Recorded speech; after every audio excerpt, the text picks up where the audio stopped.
আমার সকল ছোট্ট ছোট্ট ছাত্রছাত্রীদের নোটবুকসে স্বাগত। আজ আমি ক্লাস 3 আমার গণিতের যে সপ্তম পাঠ রয়েছে, দেখো সপ্তম পাঠ মনে মনে সহজ হিসাব করি 52 থেকে 55 পৃষ্ঠার মধ্যে যে সমস্ত অঙ্ক রয়েছে তার সমস্তটাই করে দেব। মনোযোগ সহকারে সেটি দেখো এবং খাতায় টুকে নাও। দেখো মনে মনে সহজ হিসাব করি, প্রথমটা করে দেওয়া আছে, আমরা দ্বিতীয়টায় যাব। দেখো এখানে দেওয়া আছে 2 নম্বর 36 যোগ 42। প্রথমে বাক্স দেওয়া আছে, এই বাক্সগুলো কীভাবে পূরণ করবে সেটা বলছি। 36 30-এর ঘরে আছে, তাহলে প্রথমে 30 লিখবে আর 6 যোগ করবে, 6 লিখবে।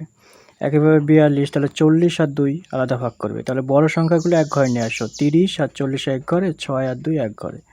তাহলে এদিকে 40 আর 30 যোগ করলে 70, আর 6 আর 2 যোগ করলে 4, তাহলে দুইটা মিলে যোগ করে হচ্ছে 78। এইভাবে তোমরা করবে। পরেরটা দেখো বলছে হাতে কলমে কাঠি দিয়ে পাই 18 আর হচ্ছে 27।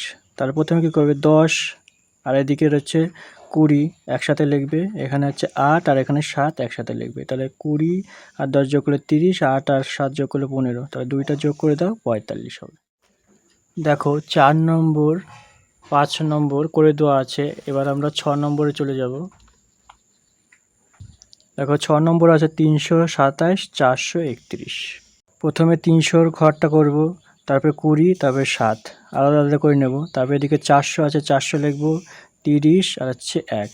এবার হচ্ছে 300 আর 400 এক ঘরে, 20 আর 30 এক ঘরে, এবং 7 এবং 1 হচ্ছে এক ঘরে। অর্থাৎ শতকের ঘরেগুলো এক জায়গায়, দশকের ঘরে এক জায়গায় এবং এককের ঘরে এক জায়গায় করে যোগ করব।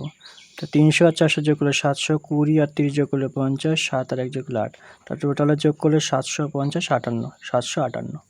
পরটা দেখো বলছে 607 এবং 208। তাহলে 600-র ঘরটা এই ঘরে রাখবো, তারপরে 7, তারপরে 200 আছে, এখানে হচ্ছে 8। তাহলে 600 আর 200 এক ঘরে রাখবো, 7 এবং 8 এক ঘরে রাখবো। দেখো 600 200 800 হলো, 7 আর 8 15 হচ্ছে, তাহলে 10 আর 5 আলাদা আলাদা করে দেবো, তাহলে হচ্ছে 815।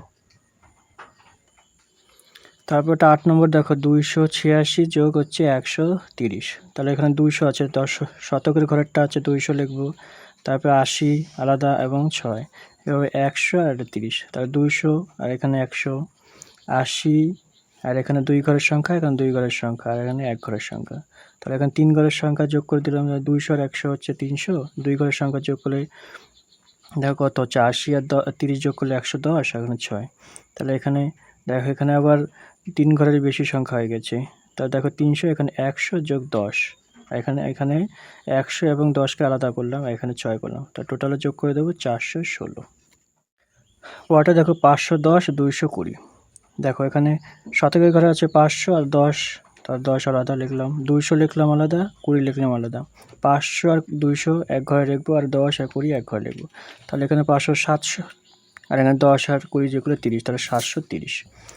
পরটা দেখো বলছে 134-এর থেকে 10 বেশি। তাহলে 134 সাথে 10 যোগ করে দেবো, 144, তাহলে 144। পরটা বলছে 228 থেকে 20 বেশি। তাহলে 228-এর সাথে 20 যোগ করে দেবো, 248, 248। 98 থেকে 10 কম, তাহলে 98 থেকে 10 বাদ দেবো, তাহলে 88, 88। 210 হচ্ছে বড় সংখ্যা, তাহলে 210 থেকে বড় সংখ্যা করবো, 212 দিয়ে দেবো। 333 থেকে 14 কম,